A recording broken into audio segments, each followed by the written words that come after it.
السلام عليكم خواتاتي الغاليات، كي دايرين؟ لاباس عليكم؟ بخير وعلى خير. مرحبا بكم في فيديو جديد من بين الفيديوهات المميزه، فيديو الاقتصاد والتدبير في المصروف وفي الميزانيه.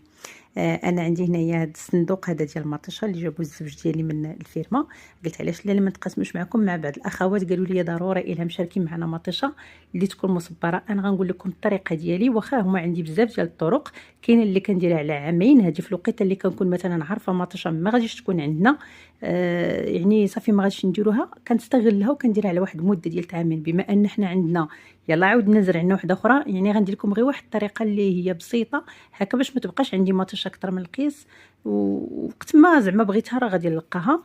وحتى بالنسبه للناس اللي هكا ملي كيمشيو للسوق وتلقاو شي حاجه رخيصه بحال مثلا نيت مطيشه ولا شي حاجه كتلقايها اقتصاديه، راه ضروري ما كتجيبيها ما حدا رخيصه